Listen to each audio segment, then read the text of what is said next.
Bonjour mesdames et messieurs, merci de nous rejoindre sur RTI 1. Bienvenue dans ce 13h dont voici les titres. Le 30e sommet de l'Union africaine s'est clôturé hier à Addis Abeba sur la nécessité pour les États membres de lutter contre le terrorisme et l'extrémisme violent. Pendant 2 jours, les chefs d'État et de gouvernement ont planché sur les questions liées à la corruption et à la réforme de l'institution. Dans ce journal, nous irons à la découverte de Casonature Dié, un jeune Ivoirien qui œuvre dans l'éco-entrepreneuriat. Il transforme les pneus usagés en meubles. La discipline est encore mal connue sur le continent, mais elle se présente comme la principale solution pour aborder les problèmes environnementaux de la planète. L'actualité, c'est aussi l'investiture de Raila Odinga au Kenya. Des milliers de partisans du dirigeant de l'opposition kenyane se sont rassemblés pour cette cérémonie d'investiture 3 mois après l'élection présidentielle qui a vu la réélection l'an dernier du président sortant Uhuru Kenyatta après des mois de troubles. Je vous le disais en titre, le 30e sommet de l'Union africaine s'est clôturé hier à Addis Abeba sur la nécessité pour les États membres de lutter contre le terrorisme et l'extrémisme violent. Pendant 2 jours, chefs d'État et de gouvernement ont planché sur les questions liées à la corruption et à la réforme de l'institution. Le compte-rendu d'Awa Touré, notre envoyé spécial en Éthiopie. La réforme en profondeur de l'Union africaine est l'un des points centraux abordés par les chefs d'État et de gouvernement du continent lors de ce 30e sommet.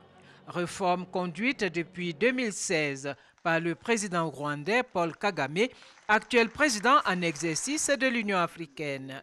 Il s'agit principalement de rationaliser le champ d'action de l'Union, réajuster les institutions en améliorant la division des tâches et l'autofinancement de l'organisation continentale. Ce fut un très bon sommet, un sommet qui a permis de dire des choses importantes au niveau de la conception de l'exercice du pouvoir en Afrique et de tout faire pour que l'Union africaine puisse se prendre en charge.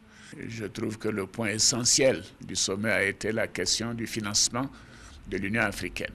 Et à ce titre, nous avons décidé que 0,2% des importations éligibles seraient reversées à l'Union africaine, ce qui permettra à l'Union africaine de pouvoir financer totalement son budget de fonctionnement et de faire une contribution également au budget de maintien de la paix.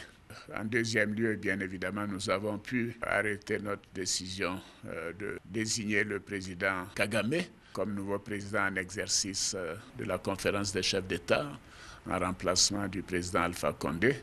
Et au président Alpha Condé, nous avons été unanimes à lui rendre hommage pour l'important travail qu'il a fait. Il a dévoué tout son temps pendant ces 12 derniers mois au bon fonctionnement de notre Union. Il a dit des choses que nous partageons. Il a relevé la nécessité pour l'Afrique de faire preuve de dignité dans nos gestions, dans nos comportements. Et nous sommes très, très, très heureux de ce qui s'est passé en ce qui concerne son mandat.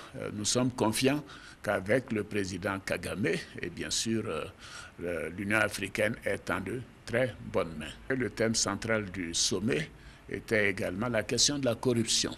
Combattre la corruption, vaincre la corruption pour pouvoir amener le continent à une meilleure gouvernance. Et cela a été présenté par le président Buhari, dont tout le monde connaît la détermination en ce qui concerne le combat contre la corruption. En marge du sommet de l'Union africaine, le président de la République, Alassane Ouattara, s'est incliné sur la tombe de l'ancien premier ministre éthiopien, Meles Zenawi. J'ai visité le mausolée du Premier ministre Meles Zenawi, qui a été un grand ami à moi et un grand réformateur, et je dois dire le bâtisseur de l'Éthiopie moderne. Né le 9 mai 1955, Meles Zenawi est mort le 20 août 2012. Il a dirigé l'Éthiopie de 1995 à 2012.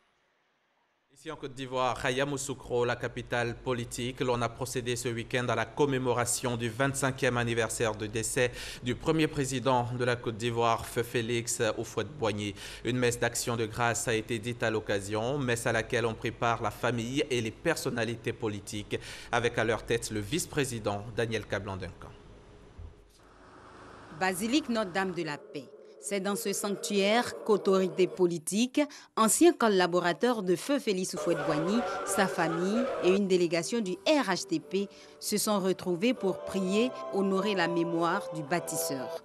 Le choix du lieu de célébration de la messe à l'occasion du 25e anniversaire de décès de Félix Houphouët-Boigny est très significatif. Artisan de paix, Félix Houphouët-Boigny, qui a fait de cette vertu une seconde religion, aimait à prier dans ce sanctuaire qu'il a lui-même bâti. L'homélie du jour s'est appesantie sur la vie et l'espérance. Et la prière de tous ceux qui se retrouvent ici au moment de cette célébration est d'implorer la grâce divine et réaffirmer la foi en la résurrection des morts telle que nous l'enseignent les Saintes Écritures. Donc il fallait venir ici, être avec les recteurs et toute l'équipe pour prier donc le Seigneur de manière à ce que la paix qui a été retrouvée au niveau de la Côte d'Ivoire continue. Parce qu'il ne peut pas avoir de développement sans paix, et qui est l'entente d'abord au niveau des fils et filles donc, de la Côte d'Ivoire, et aussi l'entente au niveau de la sous-région, et pourquoi pas donc en Afrique et dans le monde. Cette célébration eucharistique est l'une des articulations des activités marquant le lancement des commémorations de l'année Félix Houphouët-Boigny, débuté le samedi dernier. Un événement prévu sur toute l'année 2018, avec pour objectif de valoriser la philosophie, les œuvres du père de la Côte d'Ivoire indépendante. Reportage signé Sidonie Davila. Le député de Diokoué sous-préfecture, Yatouré, déféré hier lundi devant le parquet de première instance du plateau pour des faits de violence sur une policière, a été relâché. Le procureur de la République, Richard Adou, a annoncé hier soir la suspension des poursuites contre lui à la demande de l'Assemblée nationale. Vendredi dernier, dans la commune de Cocody, une altercation avait éclaté entre le député et une femme policière affectée à la circulation. L'agent, sergent-chef de police, aurait affirmé avoir reçu une gifle, ce que le député a nié lors de sa déposition. On en sait plus avec Olivier Iriebi et Gabriel Zani. L'affaire police nationale contre Toureya Bagoyo, débutée le dimanche 28 janvier, a connu son dénouement ce lundi en début d'après-midi.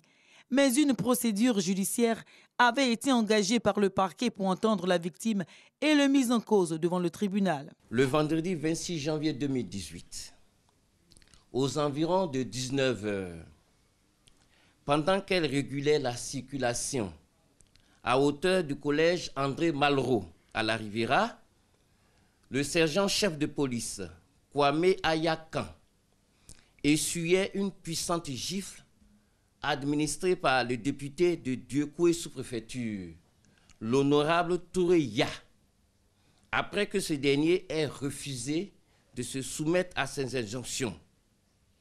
La population qui avait suivi la scène s'est alors ruée sur le parlementaire et a manqué de le lyncher, n'eût été la prompte réaction des éléments du commissariat de police du 30e arrondissement.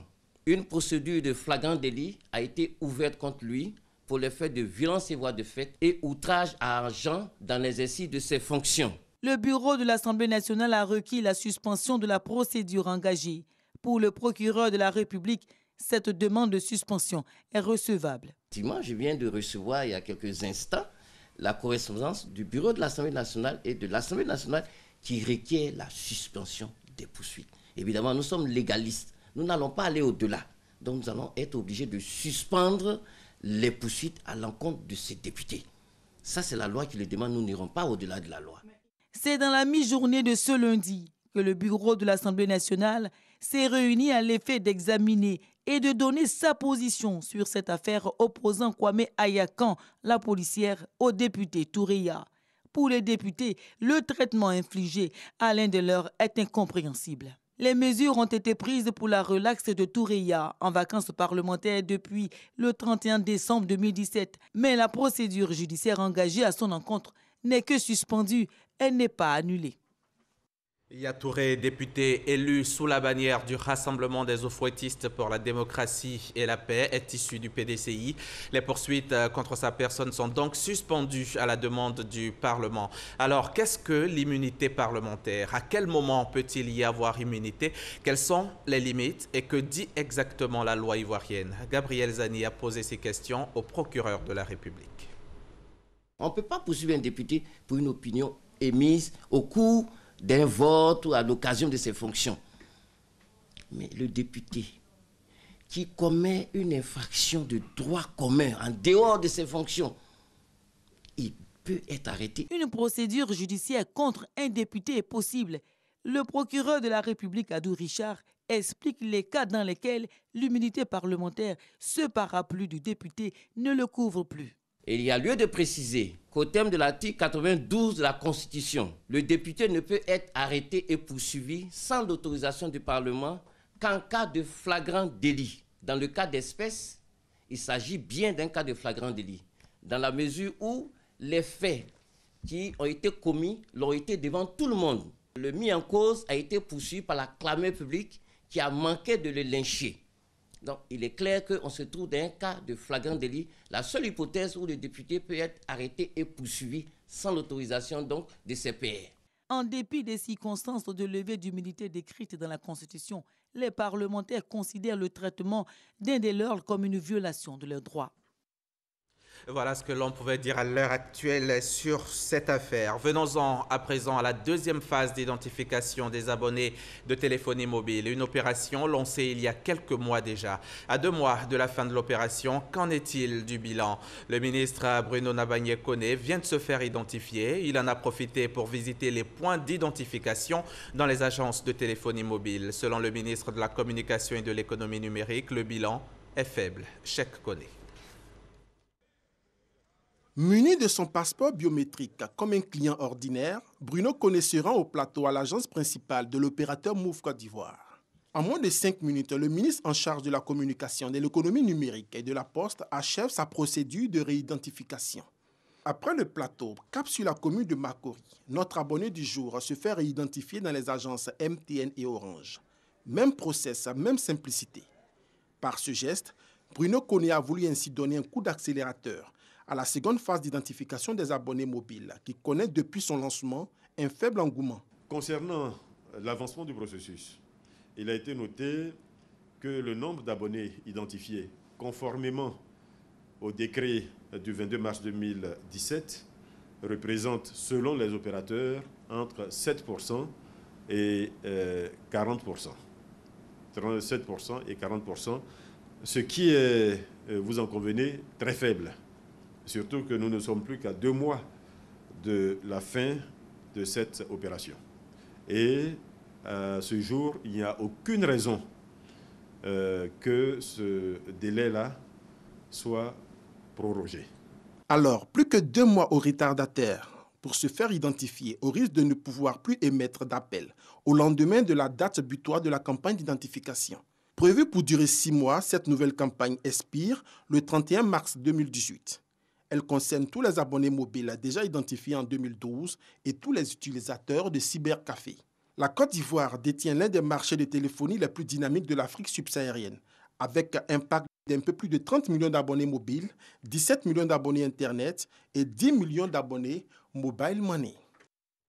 Le combat pour l'emploi des jeunes demeure une priorité pour le gouvernement. Sidi Tiemoko Touré était récemment face aux responsables des structures sous sa tutelle. Le ministre de la Promotion de la Jeunesse, de l'Emploi des Jeunes et du Service civique a convoqué cette réunion pour faire le bilan de l'année 2017 et élaborer les perspectives. Rencontre à l'issue de laquelle l'on note des bons points en faveur de la jeunesse ivoirienne, notamment l'opérationnalisation de la première politique nationale de la jeunesse depuis 1960. Le reportage de Issa Chonayo. Ils sont venus de toute la Côte d'Ivoire prendre part à cette réunion bilan de l'année 2017. Eux, ce sont les directeurs généraux, les directeurs centraux, directeurs régionaux, directeurs départementaux, chefs d'agence et autres responsables du ministère de la Promotion de la Jeunesse, de l'Emploi des Jeunes et du Service civique. De leur travail abattu durant l'année écoulée, Sidi Touré, leur ministre de tutelle, dit beaucoup de bien. En 2017, c'était la première année d'opérationnalisation de la politique nationale de la jeunesse, qui est une initiative nouvelle que le gouvernement a autorisée en fin 2016. Et donc nous avons connu beaucoup de succès à travers les différents instruments qui ont été mis en place. Vous avez le Conseil national de la jeunesse, vous avez l'opérationnalisation avec beaucoup de résultats de l'agence emploi jeune, vous avez l'office du service civique qui a commencé à être opérationnel. Donc autant d'éléments de satisfaction. Des compliments, plutôt un défi. Ce défi si cher au président de la République, Alassane Ouattara, de faire de la jeunesse ivoirienne le pilier d'une Côte d'Ivoire émergente. Cette année a été placée sous le sceau de l'action. Et nous sommes prêts, même si le ministre est content ou bien il est satisfait de nous, nous sommes prêts à travailler davantage pour la jeunesse ivoirienne. Et nous pensons que, comme il a dit, l'éducation civique va primer pour que l'incivisme des Ivoiriens soit amenuisé, mais que le modèle de cette manière d'être, d'avoir des comportements civiques, partent à partir de la jeunesse. Cette réunion bilan a duré 2 jours et les participants ont été instruits sur le plan de travail annuel budgétisé de 2018. Une rencontre qui a pris fin par des activités sportives qui montrent l'attachement des différents responsables aux intérêts de la jeunesse ivoirienne. S'il y a emploi, il y a aussi entrepreneuriat. Casonature Die, un nom bien singulier que vous allez certainement garder à l'esprit. Casonature est ivoirien, jeune et ingénieux. Sa spécialité, c'est de redonner une seconde vie aux pneus usagés qu'il transforme en meubles pour nos maisons. C'est l'éco-entrepreneuriat, une discipline encore mal connue sur le continent, mais qui se présente comme la principale solution pour aborder les problèmes environnementaux et sociaux de notre siècle. Casonature Die, celui qui transforme le pneu usagé en meuble de premier choix. C'est un document signé Sephora Zegui et Christelle Menant. Yopougon Siporex, dans une cour commune d'Abidjan, presque comme les autres. C'est dans cet atelier de fortune que Kamagaté Bafetegue, alias Casonature Die, s'adonne à sa passion, le recyclage de pneus usagés. Le voyage entrepreneurial de Casonature Die a débuté il y a un peu plus de 2 ans, après sa rencontre avec un menuisier, son voisin d'alors. De là naît sa passion pour l'éco-entrepreneuriat. Avec sa petite entreprise 100% écologique, Casonature veut contribuer à ralentir le réchauffement climatique et lutter contre l'insalubrité dans son pays. L'idée m'est venue par les pneus que je rencontre dans la rue. Les pneus que je rencontre dans la rue, c'est jeté dans les rues chaque jour. Et les gens, ils marchent dedans. En retour, je vois les frères menuisiers qui essayent de faire un pouf, peut-être en rond. Entre-temps, il y avait déjà les pneus ronds qui est là. Je me suis dit, tiens, pourquoi ne pas prendre ces pneus-là et puis essayer de lui donner autre forme pour que ça plaise à quelqu'un peut-être. Voilà. Donc, et c'est ce que j'ai essayé plusieurs fois et je pense que ça a mieux marché aujourd'hui. Les créations de l'artisan attirent de plus en plus de clients friands de ces produits écologiques. C'est une très belle initiative parce que non seulement il fait de la récupération en termes de déchets, il nettoie un peu la ville, mais c'est surtout très original de se retrouver avec un meuble fait avec des pneus.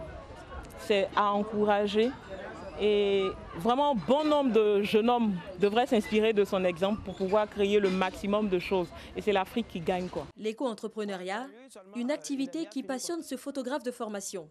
Et même s'il rencontre des difficultés, Casonature voit loin et grand. Comme c'est une moyenne entreprise, comme vous pouvez le voir, c'est pas facile. Quand je sors au ramassage des pneus déjà, tu vas trouver les pneus devant la cour d'une personne, tu te mets à ramasser les pneus. Même quand ça est là, ça ne fait rien. Lui, il va te demander c'est quoi. Quand il va dire ça, les gens vont penser que tu es un voleur. Pour un pneu qui est aussi cramponné, qui m'attire à recycler, à donner un design qui peut plaire à une personne, moi je n'ai pas de limite. Quand vous allez arriver chez moi la prochaine fois, c'est un grand atelier avec tous les outils qui sont à l'intérieur pour pouvoir mieux recycler. D'abord, peut-être, je dirais, un véhicule de transport pour pouvoir faire la collection des pneus, les ramener à l'adresse, les recycler et les livrer. Si ça donne, je pense bien employer une vingtaine de personnes dans mon entreprise. Les prix des meubles fabriqués dans cet atelier varient de 20 à 40 000 francs CFA l'unité. Ce n'est pas encore du haut design, Mais Casonature affirme vivre de son art. Il se tient depuis ce matin ici à Abidjan la deuxième conférence des partis COP2. Le thème retenu, une plateforme pour une Afrique sans pollution. Cette rencontre réunit les 25 pays partis de la Convention de Bamako. Il sera question pour les ministres africains de mettre en œuvre cette convention qui porte sur l'interdiction de l'importance vers l'Afrique de tout type de déchets dangereux et sur le contrôle des mouvements transfrontaliers et la gestion des déchets dangereux produits en Afrique. Notre reporter Grace Kando vous dira tout dans nos prochains journaux. Depuis 1966, la Société de développement de la forêt est engagée dans la restauration du couvert forestier et les résultats sont bien visibles. Les efforts sont reconnus par le gouvernement et cela a valu à une vingtaine d'agents de la SODEFOR d'être distingués. C'était au cours d'une cérémonie qui a été l'occasion pour la SODEFOR de réaffirmer sa politique de sauvegarde et de restauration de la forêt ivoirienne. Le témoignage de Mamadou Kwasi. De 1966 à 1999, le taux de dégradation du couvert forestier végétal se situait entre 25 et 30%. Les récentes crises ont poussé le taux de dégradation des forêts classées à atteindre les 60%. Ces 10 dernières années, les efforts de la SODEFOR ont permis de restaurer plus de 200 000 hectares de forêts classées à travers des opérations de reboisement et un plan d'aménagement de 234 forêts classées. Aujourd'hui, les efforts de ces femmes et hommes qui ont réalisé ces résultats sont reconnus. Certains ont même passé plus de 45 ans de leur vie à lutter contre la déforestation. En tout cas, travailler en forêt, c'est dur. Être avec les animaux féroces, les serpents venimeux, c'est pas petit. Si aujourd'hui je suis décerné, vraiment, j'ai la joie. Donc, nous avons un défi à relever d'ici 2020. Et d'ici 2020, c'est donc beaucoup de reboisement. Donc, le projet qui m'est le plus cher, je dirais que en début de cette année 2018, c'est de pouvoir vraiment mettre sur les rails ce vaste programme de reboisement que nous avions mis tant d'années à préparer et pour lesquels les financements enfin sont en train d'arriver. Tous ont promis de poursuivre le combat pour accroître les 2,5 millions d'hectares de forêts réaménagées. Le ministre des Eaux et Forêts Alain Richard Donwayi et le ministre Jean-Claude Kwasi, parrain de la cérémonie, ont salué les efforts des agents de la SODEFOR. Il les invite à redoubler d'efforts pour la sauvegarde et la restauration du couvert forestier ivoirien. Pour eux, les nouvelles essences ainsi que les nouveaux centres de bouturage permettront de faire de la politique de reboisement une réalité en Côte d'Ivoire. Depuis quelques jours, l'on enregistre l'arrivée d'un nouveau-né dans le monde des affaires en Côte d'Ivoire. C'est la Chambre de commerce Côte d'Ivoire-Israël. L'instance a pour objectif d'améliorer la coopération économique et commerciale entre la Côte d'Ivoire et l'État d'Israël. Ces activités ont été lancées dimanche dernier, ici même à Cocody, à l'occasion d'un dîner gala. Le témoignage de Jean-Louis Gbangbo. Un dîner gala dans un grand hôtel de la place avec des invités triés sur le volet. La Chambre de commerce Côte d'Ivoire-Israël signe ainsi son entrée dans le monde des affaires ivoirien. La Chambre de commerce Côte d'Ivoire-Israël, qui vient de naître, se veut être la plateforme qui servira au renforcement de la coopération économique et commerciale qui, à notre sens, est très prometteuse. Après l'Angola, la Côte d'Ivoire est le deuxième pays en Afrique à enregistrer la présence d'une chambre de commerce israélienne. Un choix qu'explique l'ambassadeur de l'État d'Israël en Côte d'Ivoire. Israël se présente comme un exemple pertinent pour la Côte d'Ivoire et nous souhaiterons réaffirmer davantage les liens d'amitié entre les deux pays. Le lancement de cette chambre de commerce ouvre de nouvelles opportunités d'affaires entre la Côte d'Ivoire et la 25e puissance économique au monde. Les échanges globaux entre la Côte d'Ivoire et Israël restent encore très faibles. En 2014, il se situait dans l'ordre de 12 milliards de dollars et portait essentiellement sur l'équipement militaire. Ces échanges doivent donc être améliorés et diversifiés, tant les potentialités agricoles, sécuritaires, industrielles et technologiques de la Côte d'Ivoire méritent d'être explorées. L'objectif est de hisser dans les prochaines années le volume des échanges entre les deux pays à hauteur de 50 milliards de dollars, soit un peu plus de 26 000 milliards de francs CFA. 25 entreprises ont déjà adhéré à la Chambre de commerce Côte d'Ivoire-Israël. Les étudiants de Côte d'Ivoire auront bientôt un identifiant permanent et une carte multiservice. L'opération a été lancée hier lundi par Liramata Bakayoko, la ministre de l'Enseignement supérieur et de la Recherche scientifique. C'était à l'université Félix Houphouët-Boigny de Cocody. Le but est de permettre le suivi personnalisé du parcours de chaque étudiant dans les universités et grandes écoles. Reportage d'Evi Soyo dans un commentaire de Patricia Omouitia. Université Félix Houphouët-Boigny de Cocody, amphithéâtre A. Les étudiants du public et du privé ont effectué nombreux déplacements. L'idée est de participer à l'opération de l'attribution de l'identifiant permanent et la remise de cartes d'étudiants multiservices. Une opération pour connaître le nombre exact des étudiants en temps réel dans chaque université publique et privée. Pour la ministre Ramatali Bakayoko, cette nouvelle réforme inaugure l'ère de la modernisation et favorisera l'amélioration du système de formation au bénéfice des étudiants. L'identifiant et la carte multiservice permettront aux établissements d'enseignement supérieur de Côte d'Ivoire de respirer désormais l'ère de notre temps, le temps du numérique, le temps de la mobilité, qui est une possibilité offerte par la réforme licence master doctorat. Ils permettront également le suivi personnalisé du parcours de chaque étudiant. Cette carte, qui est la même au niveau national, est une carte visa internationale qui développera pour les étudiants un ensemble de services. La nouvelle carte estudiantine possède des caractéristiques particulières. Nous avons développé un ensemble de services autour de cette carte, donc qui permettra par exemple à l'étudiant de recevoir du soutien familial sur cette carte, d'utiliser la carte pour faire des achats, par exemple de cours en ligne, d'utiliser cette carte comme une carte de transport, pour le transport en commun, d'utiliser cette carte pour avoir accès, n'est-ce pas, à la bibliothèque numérique, aux ressources numériques qui vont être mises à disposition de l'ensemble des étudiants. C'est par des chants que les étudiants ont salué cette idée.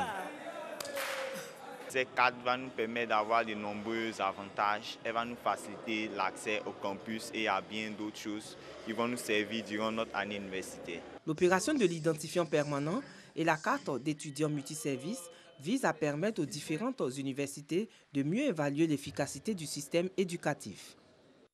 Un mot de sport dans ce journal, c'est du foot. Dimanche, les responsables de l'ASEC Mimosa, profitant de la trêve du championnat de Ligue 1, ont échangé avec les supporters du club et d'importantes décisions ont été prises lors de cette assemblée générale. Le compte-rendu de nos confrères de RTI Sport dans nos prochains journaux. Au Kenya, l'opposant Raila Odinga, qui affirme que des fraudes électorales l'ont privé de la victoire à la présidentielle, a organisé ce mardi sa cérémonie d'investiture. Des milliers de partisans du dirigeant de l'opposition kenyane se sont rassemblés pour cette cérémonie d'investiture 3 mois après l'élection présidentielle. Raila Odinga, 72 ans, est un vétéran de l'opposition. Il affirme que des fraudes électorales l'ont privé de la victoire à la présidentielle à 3 reprises et refuse d'accepter la réélection l'an dernier du président sortant, Uhuru Kenyatta, après des mois de troubles où, selon des défenseurs des droits de l'homme, 92 personnes ont été tuées.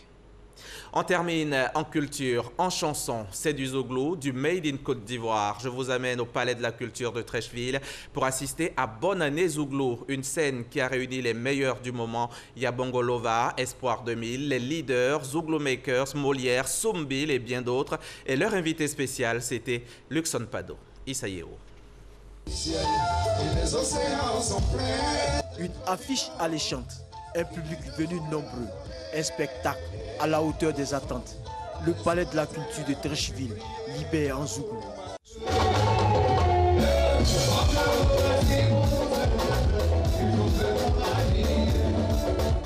La deuxième édition de la Bonne Année en Zouglou, Base, a tenu toutes ses promesses.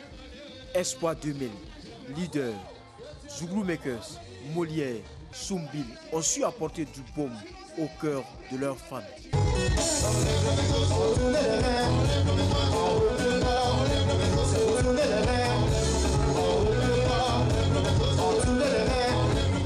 Il est toujours venu à donner du coup français. Il dit on travaille, le spectacle se passe très bien et on est heureux parce que la famille Zouglou, on restera toujours Zouglou. Depuis sa création au début des années 90, le Zouglou déchaîne des passions. Pour cette deuxième édition de la base, la première génération était présente pour apporter son onction au mouvement. Ici, Bilet Didier, précurseur du Zouglou, avec les parents du campus, en pleine démonstration de la danse philosophique.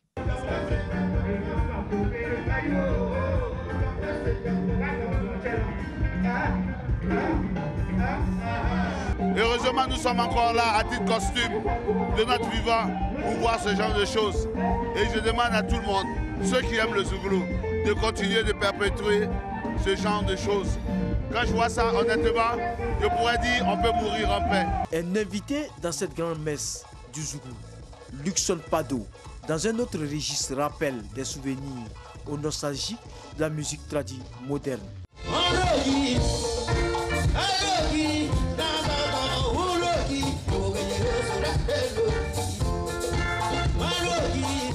On a des personnes comme Luxon Pado qui viennent jouer. C'est une génération qui a bercé notre enfance, qui a bercé notre jeunesse. Et chaque fois qu'ils viennent nous accompagner dans ce genre de cérémonie, on tire plein d'enseignements. Pendant plus de 6 heures, les Zouglouphiles ont chanté et dansé avec leurs idoles. Rendez-vous est pris pour l'année prochaine, pour la 3e édition. C'est donc en Zouglou qu'on se dit au revoir. C'est la fin de ce journal. Merci de l'avoir suivi. Bonne suite des programmes sur notre chaîne.